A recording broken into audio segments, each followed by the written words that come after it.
Сәлеметсіздер ме, құрметті менің тыңдармандарым. Бүгінгі ертегі сіздерге ұнайды деген ойдамын. Олай болса, каналыма тіркелуді ұмытпаймыз. Шақпақ тас. 1-2 деп әскери жүріспен бір сарбаз жол бойымен келе жатты. Арқасына жол дорбасын, белбеуіне қылышын ілген бұл сарбаз соғыстан кейін үйіне қайтып бара жатқан еді. Кенет жол бойында сарбаздың алдынан бір мыстан кемпір кезіге кетті. Мыстанның ұсқынсыздығы соншалық астыңғы ерні кеудесіне дейін салбырап кеткен екен. «Амансың ба, батырым?» деді ол. «Қылышың неткен керемет, жол дорбаңның үлкенін-ай, пай-пай, өзің қандай айбындысың. Мен сені қазір ақшаға қарық қылайын, қанша қалайды жаның?» «Рахмет, мыстан», деді сарбаз. «Ана отырған кәрі ағашты көріп тұрсың ба?» деді мыстан. Сонау бір жердегі өсіп тұрған ағашты меңзеп. «Ол ағаштың іші қаңыраған қуыс, басына шықсаң, сол қуысты көресің. Соның бойымен төмен қарай түбіне дейін түсуің қажет. Түспес бұрын алдымен беліңді арқан жіппен байлап беремін, кейін сен айғайлап белгі бергенде сыртқа шығарып аламын». «Ол ағаштың қуысына не үшін түсуің керек?» деп сұрады сарбаз. «Ақша үшін», деді мыстан. «Біліп қой, қуыспен төмен түскеннен кейін жер асты бір соқпақ жолға тап боласың. Ол жерде 100 шамдар жанып, айналаң жарқырап тұрады. Қарсы алдыңда 3 есікті көресің. Кілттері сыртқы сұқпасынан шығып тұрғандықтан есіктерді ашып кіре аласың. Бірінші бөлмеге кір. Бөлменің қақ ортасында үлкен сандықты көресің. Ол сандықтың үстінде көздері тостағандай ит отырады. Бірақ сен одан түк те қорықпа. Мен саған өзімнің торкөз көк алжапқышымды беремін. Сен оны жерге жайып, өзің шапшаң жүгіріп барып итті ұстап, алжапқышқа отырғызып қой да, сандықты ашып, қалағаныңша ақша ал. Бұл сандықта кілең, мыс бақырлар ғана, ал күмістерін қаласаң, 2-ші бөлменің есігін аш. Ол жерде көздері диірменнің тасындай бір ит отырады. Бірақ одан сенің зәрең қашпасын. Оны да алжапқышқа отырғыз да, қалауыңша ақшаны да ала бер. Егер қаласаң, дәл солай көтере алғаныңша алтын ақшаларды да алуға болады. Ол үшін сен 3-ші бөлмеге кір. 3-ші бөлмедегі ағаш сандықтың үстінде отырған иттің көздерінің әрқайсысы дөңгеленген күмбездей. Міне, нағыз ит деген осы шығар. Бірақ сен еш саспа, итті алжапқышыма отырғызсаң, ол саған мүлдем тиіспейді. Сөйтіп, өзің сандықтан алтындарыңды көсіп ала бер». «Иә, тәуекелге тұрарлықта іс екен», деді сарбаз. «Бірақ бұл үшін менен не талап етпексің? Өтемі қандай, кәрі мыстан? Не десең де жай емес қой мұның бәрі. Не бұйымтайың бар? Айналайын, сенен көк тиынды алмаймын», деді мыстан. «Айналайын, сенен көк тиынды алмаймын», деді мыстан. «Маған тек қана ескі шақпақ тасты алып шықсаң болғаны. Оны менің әжем сол жерге соңғы рет түскенде ұмытып қалдырып кетіпті». «Жақсы, олай болса, қане арқанмен байла белімді», деп бұйырды сарбаз. «Міне, дайын болды», деді мыстан. «Ал мынау менің торкөз көк алжапқышым». Беліне арқан байланып болған соң сарбаз ағаштың басына өрмелеп шығып, одан кейін қуыспен төменге түсіп, мыстан айтқандай 100 шамдар жағылған кең жолға түсті. Міне, сарбаз бірінші есікті ашты. Ойпыр-ай, бұл бөлмеде көздері тостағандай ит сарбазға бадырайып қарап отыр. «Өй, сен өз сүйкімді екенсің ғой», деп сарбаз итті мыстанның алжапқышына отырғызды да, қалтасына мыс ақша толтырды. Сосын сандықты жаба салып, итті үстіне қайта отырғызып, келесі бөлмеге жөнелді. Мәссаған, айтқандай-ақ, бөлменің ортасында көздері диірменнің тасындай бадырайған бір ит отыр екен. «Әй, маған бүйтіп тесіле қарамасаң жақсы еді, көздерің талады ғой», деді де сарбаз оны алжапқышқа қонжита салды. Сандықтағы толған күмісті көрген ол, мыс ақшаны төге салып, қос қалтасы мен дорбасын күміске лық толтырды. Сосын сарбаз 3-ші бөлмеге қарай беттеді. Құрып кеттір. Расымен де иттің түрі қорқынышты екен. Оның көздері дөңгеленген күмбездей болып шыр айналып тұрды. Құрметтім, деді итке, қолын бас киімінің күн қағарына тигізіп. Әскери түрде сәлемдескен сарбаз. Ол өмірінде мұндай соңды мұндай итті көрмеген еді. Сарбаз итке ұзақ қарап жатпады. Алды да алжапқышқа отырғыза салып сандықты ашты. Ох, құдайым-ай, қаншама, не деген алтын десеңші, ағыл-тегіл, бұл ақшаға тәтті сататын саудагер әйелдің барлық науат таяқшаларын, әлемдегі күллі қалайы сарбаздарды, барша ойыншық ағашаттар мен қамшы шыбыртқыларды, немесе тіпті тұтас бір Копенгаген қаласын түгелі сатып алса да жетер еді. Расымен де мына ақшаның барлығы оған жетер еді. Сарбаз жалма-жан күміс ақшаларды шығарып тастады да қалталарына, дорбасына, бас киім мен етіктеріне алтынды нығыздап толтырғаны соншалық зорға жүре алды. Бірақ ақшалы болғанға не жетсін, ол итті сандық үстіне қайта отырғызды да есікті тарс жауып басын жоғары жаққа көтеріп, «Мыстан кемпір, енді мені тартып шығар!» деп айқайлады. «Шақпақ тасты алдың ба?» деп сұрады Мыстан. «Ой, сайтан алғыр, ұмытып кете жаздаппын ғой!» деді де сарбаз қайта барып шақпақ тасты алды. Мыстан оны жоғарыға шығарып алды. Сарбаз баяғы сол жолдың үстіне қайта тап болды. Енді оның қос қалтасы мен қос етігі, дорбасы мен бас киімі алтын ақшаға толы болады. «Мына шақпақ тастың саған не керегі бар еді?»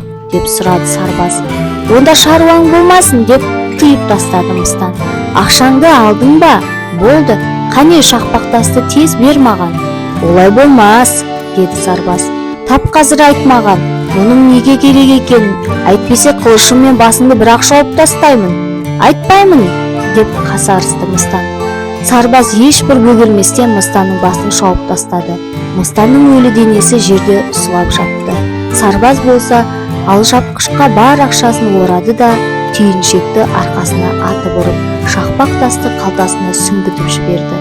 Сөйтіп қалаға қарай алшаң басып кете барды. Бұл бір әсем де зәулім керемет шаһар еді. Сарбаз еңселі де қымбат керуен сарайға келіп тоқтады. Ол ең жақсы бөлмелерді жалдап, өзінің сүйікті деген ас суларын алдырды. Өйткені ол енді нағыз дәулетті адам болды ғой. Тұрақтаған қонақтардың аяқ киімдерін тазалайтын қызметші осыншама бай бола тұрып етіктерін тозып кеткендігіне таң қалды. Бірақ ол сарбаздың жаңа етік алуға уақыты болмағанын қайдан білсін? Оның есесіне келесі күні ол өзінің неше түрлі қымбат әрі керемет етікті де, киім-кешектерді де сатып алды. Осылайша сарбаз енді нағыз байбатша болып шыға келді. Жергілікті адамдар оған қонаққа келіп араласа бастады. Оған енді осы шаһардың небір қызықты жайттары, патша туралы да, оның ару қызы Ханшайым жайында да әңгімелер аян болды. «Ал қызды қалай көруге болады екен, деп тағатсыздана сұрады сарбаз. «Оны көру мүмкін емес», деді айтушылар оған. «Қыз биік мұнаралы, қалың қабырғалармен қоршалған жез сарайда тұрады. Патшаның өзінен басқа ол сарайға ешкімге кіруге де, шығуға да рұқсат жоқ, тыйым салынған. Патшаға бір көріпкел қызының қарапайым бір сарбазға күйеуге шығатынын болжапты. Ал патшалар мұндай некеге жол бермес. Шіркін, сол қызды көрсем ғой», деп ынтықты сарбаз. Бірақ оған кім рұқсат етсін? Дегенмен де енді сарбаз үшін сайран өмір басталды. Ол театрларға барды. Патша бағына барып аунап қунады. Кедей-кепшік пен мұқтаж жандарға садақа беріп, ақша үлестірді. Бұл оның қайырымды жан екендігін көрсетті. Себебі ол өзі де кезінде қалтасында көк түйіні болмаған талай кездерді бастан кешіп еді ғой. Қазір болса дәулеттілер қатарынан орын алып, талғанмен киінетін халге жетті. Көптеген достар да тауып үлгерді. Барлығы оны мәрт жігіт, жомарт мырза деп атап, мақтап мадақтайтын болды. Әрине, мақтау оның жанына майдай жағатын еді. Сарқылмайтын байлық болмас, бар ақшасын жұмсаумен ғана болғандықтан күндердің бір күнінде сарбаздың қалтасында небәрі 2 бақыр тиыны ғана қалды. Сондықтан енді сарбаз жайлы бөлмелерден кетіп, шатырдың астындағы таптар бөлмеге ауысып, өз етігін өзі тазалап, тіпті жыртықтарын тебен инемен өзі жамауына да тура келді. Қаптаған достары бұрынғыдай келуді де доғарды. Шатыр жақта орналасқан бөлмеге шығудың өзі бір қиямет еді. Бірде сарбаз кешқұрым өзінің аядай тар бөлмесінде отырған еді. Күн батып, қас қарайды. Майшам алуға қалтасында көп тиын де қалмайды. Осы сәтте сарбазға бірден жер астынан мыстан алдыртқан шақпақ тас есіне түсті. Шақпақ тасты үйкелеп қалғаны сол еді.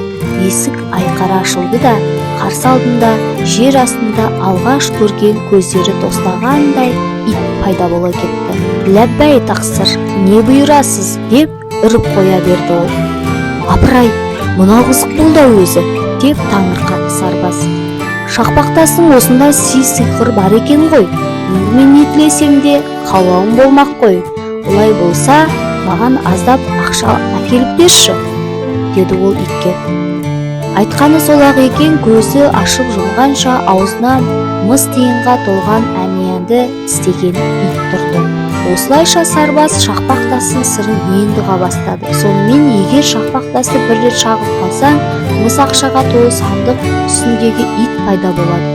Екінші рет шақсаң, күміс толы сандық үстіндегі ит, ал 3 рет шаққанда алтын үстіндегі ит жетіп келеді екен. Сарбаз қайтадан байлыққа кенеліп, бұрынғы жайлы бөлмелерге жайғасып, шырттай киініп жүрді. Кезіндегі достары оны қайта танып, тағы да оған үйір бола кетті. Күндердің бір күнінде сарбазға мынадай ой келді. Осы ханшайымды көруге болмайды деген не сұмдық? Жұрттың бәрі қыздың ай десе аузы бар, күн десе көзі бар, хас сұлу дейді. Бірақ одан не пайда? Мұнаралары биік қабырғалармен қоршалған жез сарайда отырып, қартайып бітеді ғой сорлы қыз. Шіркін-ай, тым болмаса көз қиығыммен де бір көре алмай кетер ме екем? Қанекей, шақпақ тасың қайда екен? Шақпақ тасты үйкеп қалып еді. Сол сәтте көздері тостағандай ит жетіп келді. Қап, түн ортасы тауып қалыпты, деді сарбаз. Бірақ ханшайымды көруге аңсарым ауып тұрғанын бір мезет болса да көрсем ғой. Ит бірден ғайып болды да, сарбаз көзін ашып жұмғанша ханшайыммен бірге пайда болды. Ханшайым иттің арқасында қаперсіз ұйықтап жатты. Айтқандай-ақ қыз үріп ауызға салғандай көрікті ару екен. Бір көргеннен ақ оны нағыз ханшайым дерсіз. Сарбаз шыдай алмай сүйіп алды. Ханша дегенмен сарбаз деген аты бар ғой. Ит ханшайымды әкелген жағына алып кетті. Ертеңгісін патша мен патшайыммен бірге таңғы ас ішіп отырып, ханшайым бүгін бір ғажайып түс көргенін айтты. Түсінде ит пен сарбазды көргенін, өзі ит мінгенін, сарбаздың мұны сүйіп алғанына дейін жасырмады. «Иә, бір қияли түс екен», деді патшайым. Келесі түні ханшайымның төсегінің аяғынан сарайлық қызметші ханымдардың бірі жасы егде тартқан бір кемпірді күзетке отырғызды. Ол қыздың көргені түс пе, әлде басқа ма, соны анықтауы тиіс еді. Ал сарбаз болса тағаты таусылып ару ханшайымды көруге қатты ынтызар болды. Онымен дидарласу үшін тағы да итті жұмсап жіберді.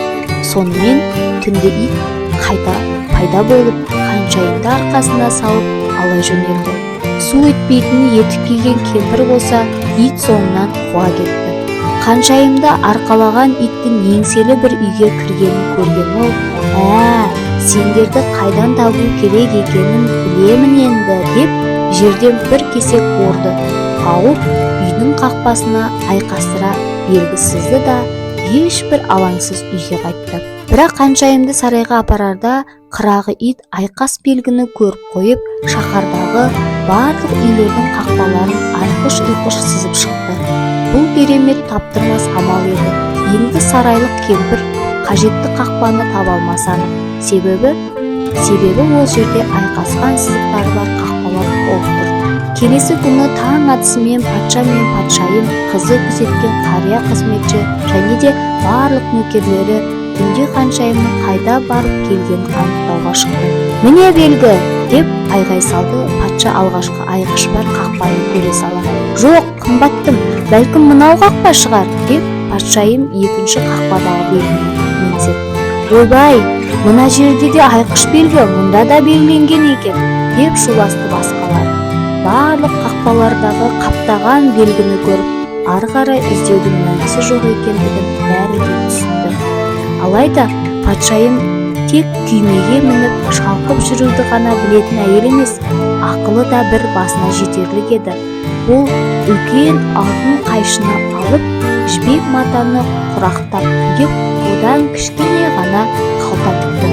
Оны қара құмық жармасымен толтырып, қалташаны ханшайымның арқасына байлап қойды. Және де қызының жүрген жолын анықтау үшін салынған жарма ақырын төгілетіндей етіп, қалтаның әрбір жеріне тесіктер жасады. Қараңғы түн түскенде ит тағы да ханшайымды арқасына салып алып, сарбазға ала жөнелді. Сарбаздың ханшайымға деген махаббаты күннен күнге артып, ол енді қайтсе де оған үйленгісі келді. Ит болса, өзінің соңынан сарайдан бастап сарбаздың терезесіне дейінгі жол бойы қарақұмық жармасының төгілгенін байқамады. Ертеңгісін патша мен патшайым қыздарының қайда барғанын бірден анықтап, тез арада сарбазды абақтыға қамауға алуды бұйырады. Ойпыр-ай, абақты не деген қараңғы әрі көңілсіз еді. Сарбазды кіргізді де, ертең сені дарғасады, деді. Сарбаз үшін мұндайды есту өте ауыр еді. Оның үстіне оттық та керуен сарайдағы бөлме қалып қойған еді. Ертеңгісін сарбаз абақтының сығырайған кішкене бір терезесіне таяу келіп, темір тордан көшеге көз салды. Сырттағы жұрт абыр-сабыр сарбазды дарға асу жазасын көруге қала сыртына қарай ағылуда. Дауылпаздар соғылып, сап түзеген жасауылдар өтіп жатыр. Барлығы да асығыс жүгіріп барады. Былғары алжапқышы бар етікші баланың да аяғы жерге тимей зулап жүгіріп барады екен. Бір кезде әлгі етікші баланың аяқ киімінің бір сыңары шешіліп кетіп, сарбаз сығалап тұрған кішкене терезелі қабырғаға ыршып соғылды. «Әй, балақай, қайда асығып барасың соншалық?» деп айғайлайды сарбаз балаға. «Менсіз бәрібір іс бітпейді. Онан да мен тұрған бөлмеге барып, шақпақ тасымды алып келсең, 4 теңге аласың. Қане, тездет!» Етікші бала бұл ұсынысқа қуана келісіп, шақпақ тасты әкелуге атылған шебейдей зулады. Енді қызықты одан әрі тыңдайық. Қала сыртында үлкен дар ағашы орнатылған болатын. Оны айнала сарбаздар мен мыңдаған қала тұрғындары қоршап тұрды. Қарама-қарсы бетте сәнді тақ үстінде патша мен патшайым, қазылар мен сарай кеңесшілері жайғасып отырды. Сарбазды тұғырға шығарып, мойнына жіп салды. Жазаланбас бұрын әдетте соңғы тілегі тыңдалатыны ескертілді. Сөйтіп, сарбаз соңғы рет шылым шекпек болды. Қанша дегенмен де бұл оның жарық дүниедегі ақырғы тілегі емес пе еді? Патша бұл тілегіне еш қарсы бола алмады. Сарбаз шақпақ тасын шығарды. Шақпақ тасты 1-2 рет үйкеп қалып еді. Қарсы алдынан біріншісінің көздері тостағандай, екіншісінікі диірменнің тасындай, үшіншісінің көздері болса дөңгеленген күмбездей бірінен бірі өткен абажадай 3 ит пайда бола кетті. «Ал қане, мені мына дар арқанынан құтқарыңдар!» деп бұйырды сарбаз. Иттер болса сол жерде отырған қазылар мен барлық сарай кеңесшілеріне қарай бас салды кеп, бірін аяғынан, енді бірін мұрнынан алып лақтыра бастады. Іліккендері жан-жаққа қарай ұршып оңбай құлап жатты. «Доғар!» деп айғай салды патша бар даусымен. Бірақ көздері ең үлкен ит патша мен патшайымға тап беріп, екеуін де әлгілердің соңынан шиырып жіберді. Жасақшылардың үрейі ұшып, құтық ашып, жұрт шулап қоя берді. «Батыр жігіт, батыл жігіт, сен біздің әміршіміз, патшамыз бол да сұлу ханшайымға үйлен!» Жиналған жұрт сарбазды патша күймесіне отырғызды. Әлгі 3 ит оны айнала қуанып билеп жүр. Бала біткеннің барлығы саусақтарын ауыздарына салып қиқулатып ысқыра жөнелді. Сарбаздар болса сап түзеп қолдарын күн қағарларына таяп, оларға әскери құрмет пен қошемет көрсетіп жатты. ханшайым өзінің жез сарайынан шықты да нағыз патшайым бола қалғаны үшін шексіз қуанды. Той бір аптаға созылды. Тіпті сол тойда сарбаздың көздері бадырайған иттеріне де дастархан басына орын тиіпті. Ертегі ұнаса, лайк басуды және де менің каналыма жазылуды ұмытпаңыздар. Келесі ертегіде кездескенше.